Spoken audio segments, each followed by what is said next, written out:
بسم اللہ الرحمن الرحیم۔ السلام علیکم ورحمۃ اللہ وبرکاتہ۔ ناظرین کرام، اللہ تعالیٰ کا فضل و کرم ہے کہ جس نے ہمیں وجود عطا فرمایا، اور وجود بھی ایسی مخلوق میں عطا فرمایا کہ جس کو اللہ تعالیٰ نے اشرف المخلوقات بنایا۔ مخلوقات بے شمار ہیں، اور اللہ تعالیٰ نے ان میں آنکھیں بھی رکھی ہیں، زبان بھی ہے، ہونٹ بھی ہیں، کان بھی ہیں، اور بہت سو کے انسانوں جیسے ہاتھ بھی بظاہر ہیں، اور اسی طرح سے سر ہے تو سر میں دماغ بھی ہے۔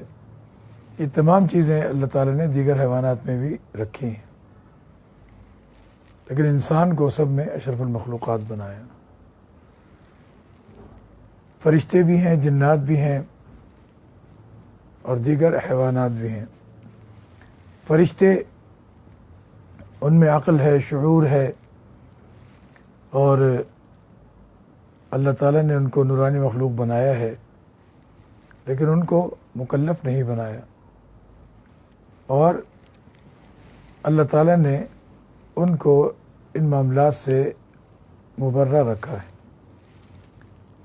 جنات اور انسان کو اللہ تعالیٰ نے احکامات کا اپنے جو دنیا میں سلسلے رکھے ہیں اس کا مکلف بنایا۔ اب انسان اور جنات، ان دونوں میں فرق یہ ہے کہ جنات جو ہے لطیف مخلوق ہے اور انسان کثیف ہے۔ پھر انسان کو اللہ تعالیٰ نے جنات میں بھی اعلیٰ و اشرف اور افضل بنایا۔ انسان میں قوت ملکیہ بھی رکھی ہے، یعنی فرشتوں والی کیفیت اور صفات، اور قوت بہیمیہ اور غضبیہ بھی رکھی ہے، یعنی حیوانی قوت اور صلاحیت۔ حیوانات اور انسان جو ہے یہ کھاتے بھی ہیں اور پیتے بھی ہیں، اور بقیہ جو معاملات اللہ تعالیٰ نے رکھے ہیں قوت شہوانیہ کے، وہ تقاضے انسان میں بھی ہیں اور دیگر حیوانات میں بھی ہیں، لیکن اللہ تعالیٰ نے فرشتوں کو قوت حیوانیہ اور شہوانیہ اور بہیمیہ سے پاک رکھا ہے۔ تو انسان کو اللہ تعالیٰ نے یہ قوتیں اور صلاحیت عطا فرما کر اس کا امتحان رکھ دیا، اور اسی میں اللہ تعالیٰ نے اس کی آزمائش رکھ دی کہ اب اس آزمائش میں اس کا رویہ کیا ہوتا ہے۔ اور یہ اللہ تعالیٰ کی طرف سے فَأَلْهَمَهَا فُجُورَهَا وَتَقْوَاهَا قَدْ أَفْلَحَ مَنْ زَكَّاهَا وَقَدْ خَابَ مَنْ دَسَّاهَا، کہ اس میں نفسانی سلسلے بھی رکھ دیے، اور ساتھ میں جو ہے شیطانی معاملات بھی، نفسانی اور شیطانی اور رحمانی سلسلے بھی رکھ دیے۔ یہی اصل آزمائش ہے۔ قد افلح من زکاہا، جس نے اپنے آپ کو احکامات الہیہ کے تابع کیا تو وہ تو کامیاب رہا۔ جس نے اپنا تزکیہ کر لیا، نفس کو پاک کر لیا، خود کو پاک کر لیا، کامیاب ہو گیا۔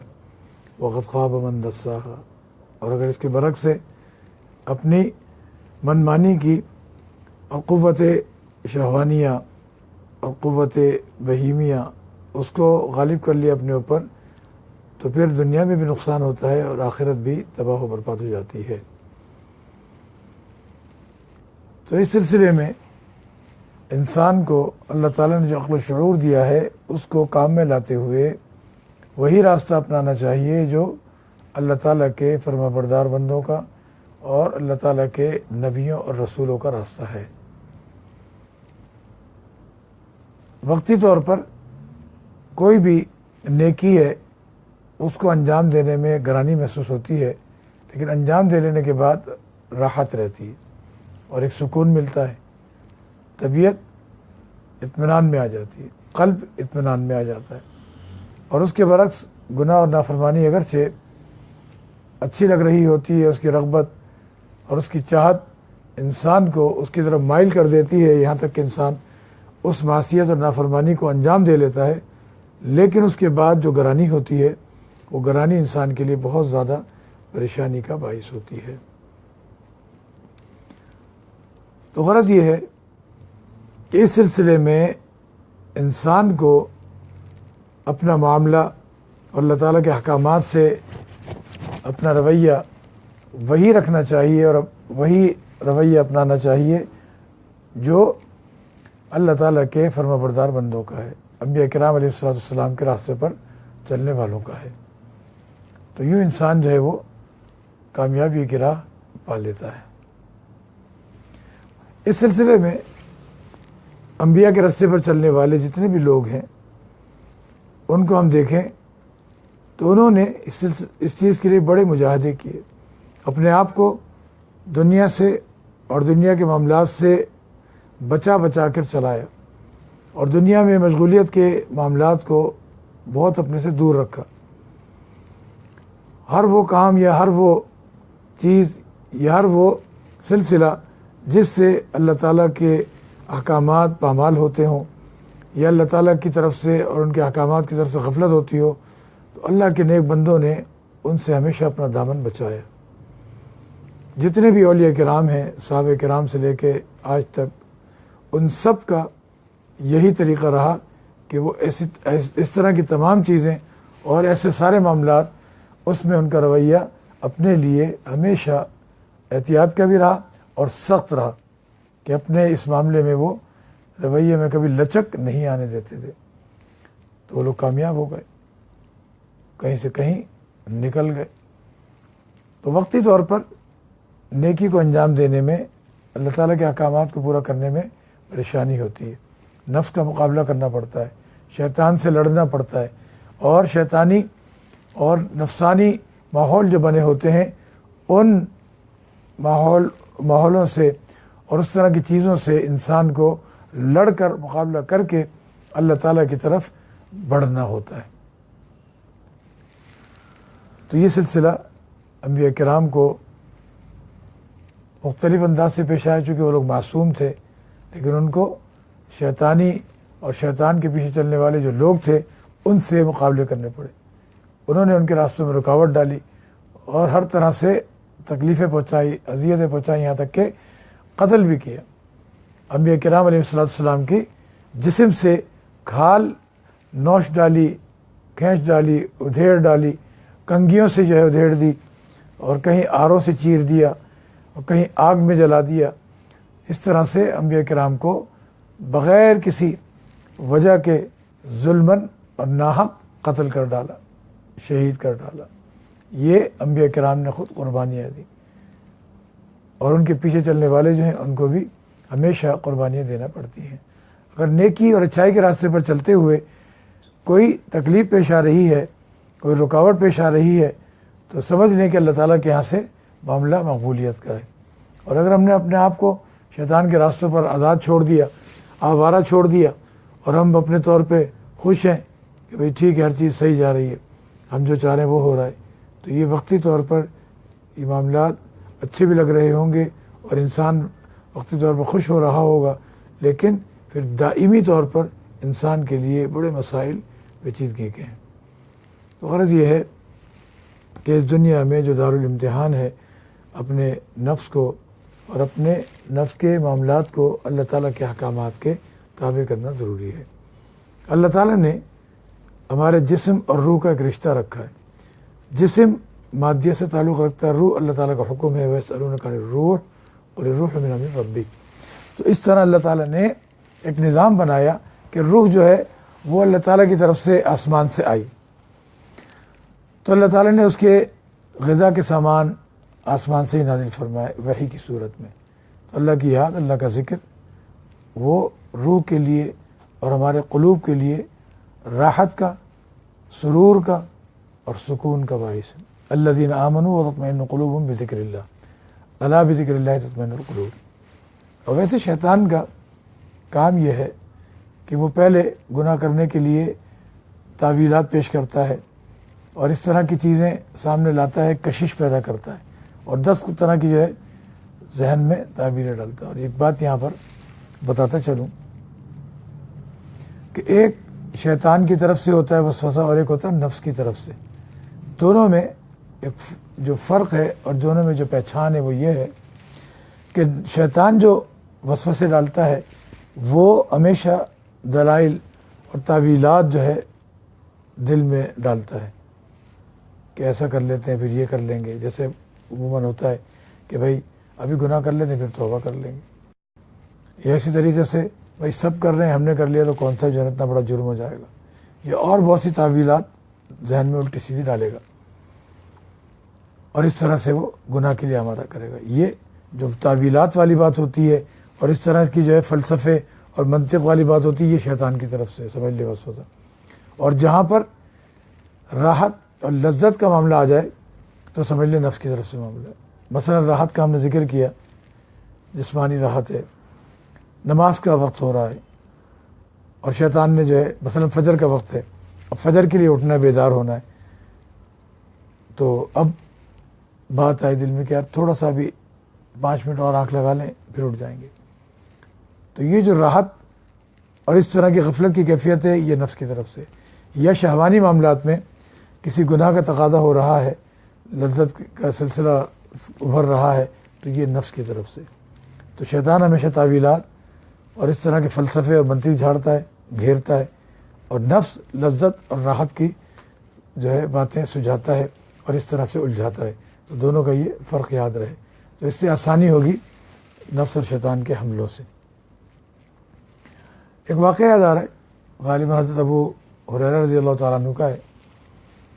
جناب نبی کریم صلی اللہ تعالی وسلم کہیں تشریف لے جا رہے تھے تو جاتے ہوئے فرمایا کہ بھئی دودھ نکال لینا بکریوں سے اور خود پی لینا اور میرا حصہ سنبھال کے رکھ دینا بچا کے، میں آ کے واپسی پر پی لوں گا رات کے کھانے کے طور پہ۔ تو انہوں نے کہا ٹھیک ہے یا رسول اللہ، بہت اچھا، بہت بہتر ہے۔ آپ صلی اللہ علیہ وسلم تشریف لے گئے اور اس کے بعد رات کا وقت آیا تو بکری سے دودھ نکال لیا، نکالنے کے بعد اپنا حصہ پی لیا اور جناب نبی کریم صلی اللہ تعالی وسلم کے لیے حصہ جو تھا وہ رکھ دیا۔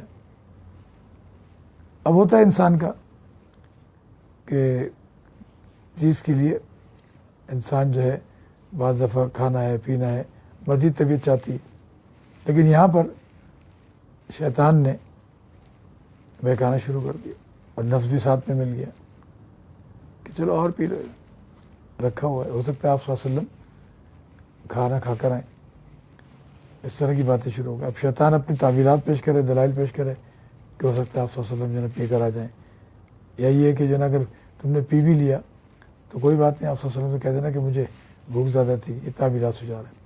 ادھر نفس جو ہے وہ تقاضا کر رہا ہے کہ آپ بڑا لذیذ تھا، بہت مزیدار، اور چاہیے اور پی لیتے ہیں، کوئی بات نہیں پی لیتے ہیں۔ اب وہ بار بار وہ کریں کہ نہیں بھائی یہ تو آپ صلی اللہ علیہ وسلم کا حصہ ایسا ہی نہیں ہوگا، اور آپ صلی اللہ علیہ وسلم آ گئے اور آپ کو جو ہے نا آپ نے طلب کیا تو میں کیا جواب دوں گا۔ تو بہت دیر تک یہ کشمکش اور جنگ جاری رہی، ہوتے ہوتے ہوتے ہوتے آخر شیطان نے اور نفس نے خوب زور لگایا تو انہوں نے بھی سوچا کہ ہاں چلو ٹھیک ہے آپ صلی اللہ علیہ وسلم یقیناً کھانا وانا کھا کے آ جائیں گے، چلو پی لیتے ہیں، اور اگر بالفعل ایسا نہیں ہوا تو پھر دیکھ لیں گے۔ یہاں تک کہ طبیعت آمادہ ہو گئی اور دودھ پی لیا، آپ صلی اللہ علیہ وسلم کے حصے کا بھی دودھ پی لیا، اور جب پی لیا، پینے کے بعد جب فارغ ہو گئے، اب شیطان نے جو ہے پریشان کرنا شروع کر دیا، نفس نے بھی پریشان کرنا شروع کر دیا کہ اب اگر آپ صلی اللہ علیہ وسلم آئے تو پھر کیا جواب دوں گا۔ خیر سمجھ گئے کہ یار یہ پہلے نفس اور شیطان جو ہے پہلے بہکاتے رہے اور مجھ سے جو ہے اس طریقے سے یہ کام کرا لیا اور اب مجھے جو ہے یہ ڈرا رہے ہیں۔ یہاں تک کہ ہوتے ہوتے ہوتے ہوتے آپ صلی اللہ علیہ وسلم تشریف لے آئے۔ جب تشریف لائے تو آپ ایک دم سے جو ہے ہنستے ہنستے بہت زیادہ پشیمان بھی اور پریشان بھی، ساتھ میں ہنسی جو ہے وہ بند نہ ہو، اتنی ہنسی آئی کہ آپ صلی اللہ علیہ وسلم کے سامنے وہ زمین پر لوٹ پوٹ ہونے لگے، حضرت ابو ہریرہ، یہاں تک کہ آپ صلی اللہ علیہ وسلم بھی مسکرانے لگے۔ کہا بھی کیا ہو گیا، خیریت تو ہے، کیا بات ہے؟ کہ نہیں یا رسول اللہ بس غلطی ہو گئی، کوتاہی ہو گئی۔ کیا کوتاہی ہو گئی، کیا غلطی ہو گئی؟ کہا یا رسول اللہ یہ معاملہ پیش آ گیا اور ایسے ایسے ہو گیا مجھ سے۔ تو بہرحال آپ صلی اللہ علیہ وسلم نے کہا اچھا چلو خیر. اس کے بعد یہ فرمایا کہ یہ شیطان جو ہے نفس گناہ کرا لیتے ہیں اور اس کے بعد انسان کو پھنسا دیتے ہیں اور ساتھ چھوڑ دیتے ہیں. تو ہمیں بھی مقابلہ تو کرنا ہے. اگر ہم نیکی کر لیں گے اور نفس کا مقابلہ کر لیں گے, شیطان کا مقابلہ کر لیں گے تو طاقتور ہو جائیں گے, لیکن اگر شیطان کی باتوں میں آ جائیں گے تو کمزور پڑ جائیں گے. وہ ایک حکایت ہے نا مشہور کہ ایک شخص اس نے دیکھا کہ ایک درخت کی پوجا کی جاتی ہے, لوگ اس کے پاس جا کے نذرانے چڑھاتے ہیں, چڑھاوے چڑھاتے ہیں اور منتیں مانتے ہیں, دھاگے اور ڈورے باندھتے ہیں. اس طرح مختلف لوگ اس سے جا کے باتیں کرتے ہیں, کوئی طواف کرتا ہے, کوئی سجدے کرتا ہے. تو اس نے کہا نہیں, اس درخت کو نہیں رہنا چاہیے, اس کو کاٹ کے فارغ کرنا چاہیے. اس نے کلاڑا اٹھایا اور نکل کھڑا ہوا. جب چلا تو شیطان آ گیا. شیطان نے آگے کہا کہ ارے بھائی چھوڑ, جانے دے, تیرا کیا بگڑ رہا ہے, تیرا کیا جا رہا ہے, رہنے. اس نے کہا نہیں, یہ تو میں کر کے رہوں گا, یہ بڑا شرک ہے, تو اس شرک کی جو نا جڑ سے میں ختم کر کے چھوڑوں گا, اس درخت کو کاٹ کے چھوڑوں گا, نہیں چھوڑ. دونوں میں مقابلہ ہوا تو شیطان جو تھا وہ چت ہو گیا, ہار گیا اس کے مقابلے میں, ناکام ہو گیا. تو یہ پھر چلا تو شیطان نے کہا کہ بھائی تیرا کیا جا رہا ہے, تو ایسا کر چل, میں جو ہے نا وعدہ کرتا ہوں کہ روز آنا تجھے جو ہے 1 دینار یا درہم جو بھی اس نے طے کیا وہ تکیے کے نیچے سے مل جایا کرے گا. تو اس کام کو چھوڑ دے, لوگوں کو لگا رہنے دے, میں تجھے تکیے کے نیچے درہم جو ہے وہ مل جایا کرے گا, دینار یا درہم جو بھی اس نے طے کیا. اب وہ جو ہے لالچ میں آ گیا اور اس طرح اس نے کہا ٹھیک ہے. خیر واپس ہو گیا. اور واپس ہونے کے بعد رات کو جب سویا, جب صبح اٹھا دیکھا واقعی وہاں پہ دینار یا درہم موجود تھا. دینار جو ہے سونے کا ہوتا ہے, درہم چاندی کا ہوتا ہے. تو بڑا خوش ہو گیا, میں ٹھیک ہے کام بن گیا. 1 آدھ دن ایسے چلا, اس کے بعد وہ ختم ہو گیا, سلسلہ بند ہو گیا. تو اس نے کہا یہ کیا مسئلہ ہے, چلو بھائی کلاڑا اٹھایا, درخت کاٹنے نکلا. شیطان نے کہا کہ بھائی جاؤ رہنے دو, اس کام کو چھوڑو تم. اس نے کہا بھی تو جو تھا وعدہ کیا تھا وعدہ تو پورا کر نہیں رہا ہے, میں جا کے کاٹوں گا. اس نے کہا میں کاٹنے ہی نہیں دوں گا. دونوں پھر مقابلہ ہو گیا. جب مقابلہ ہوا تو شیطان نے 2 سیکنڈ میں اس کو چت کر دیا کہ ابھی تجھے ختم کرتا ہوں. اس نے منت سماجت کی, بات چیت کی, اور ساتھ میں اس نے کہا کہ بھائی آج تم مجھ پر کیسے حاوی ہو گیا. اس نے کہا تم نے میری بات مان لی تو میں حاوی ہو گیا, تم لالچ میں آ گئے میں حاوی ہو گیا. تو نفس اور شیطان کی بات ماننے کے بعد انسان کمزور پڑ جاتا ہے اور وہ غالب آ جاتے ہیں. تو نفس اور شیطان سے مقابلہ کرنے میں کامیاب ہوتا ہے. ایک اور واقعہ یاد آ رہا ہے, بڑا کام کا ہے, یہ سنا کے مضمون سمیٹتے ہیں. مدینہ منورہ میں ایک شخص تھا, وہ جناب نبی کریم صلی اللہ تعالی وسلم کی صحبت میں بیٹھتا, بیان سنتا, سلسلہ کرتا, لیکن اس کی ایک عادت خراب یہ تھی کہ وہ چوری کرتا تھا. چوری کا عادی تھا, چوری کرنے کا. لوگوں کے گھروں میں کود کے جہاں دیکھتا کہ معاملہ موقع ہے اچھا تو وہاں جا کے چوری چکاری کرتا اور اپنا سلسلہ چلاتا. تو ایک دن وہ بیان میں بیٹھا ہوا تھا کہ اتنے میں آپ صلی اللہ علیہ وسلم نے کچھ باتیں بیان فرمائی. تو اسی میں یہ بات آئی کہ جو کوئی بھی حرام کا راستہ اللہ تعالیٰ کے لیے چھوڑ دے اور حرام مال ہے, حرام راستہ ہے, اور اللہ کی رضا کے لیے چھوڑ دے گا تو اللہ تعالیٰ وہی حرام اس کو حلال راستے سے عطا فرما دے گا. یہ بیان مضمون تھا, خلاصہ تھا. اب دن میں اس نے بات سن لی. جب رات آئی, رات کو یہ چوری کے ارادے سے نکلا. اس نے ایک بیوہ کا گھر منتخب کیا تھا. ایک بیوہ تھی مدینے میں, اس نے دیکھا یہ اکیلی رہتی ہے تو چلو آج جو ہے اس بیوہ کے گھر جائیں گے, وہاں سے چوری چکاری کر لیں گے. خیر اپنے منصوبے کے تحت یہ اس گھر پہ پہنچ گیا اور دیوار پلانگ کے اور دیوار پھاند کے اندر کودا. جب اندر کودا تو اس نے دیکھا کہ گھر کے صحن میں وہی بیوہ خاتون جو بڑی حسین و جمیل تھی, جوان تھی, وہ لیٹی بھی ہے. اور قسمت سے چاندنی رات تھی, چاند کی چاندنی جو ہے وہ پھیلی ہوئی تھی. اس روشنی میں اس کے چہرے پر جب نظر پڑی تو ایک دم سے جو ہے دل میں وسوسہ پیدا ہوا, گناہ کا تقاضا پیدا ہو گیا. تو بیوہ ہے اور رات کا وقت ہے, کوئی ہے نہیں, گناہ کر لیتے.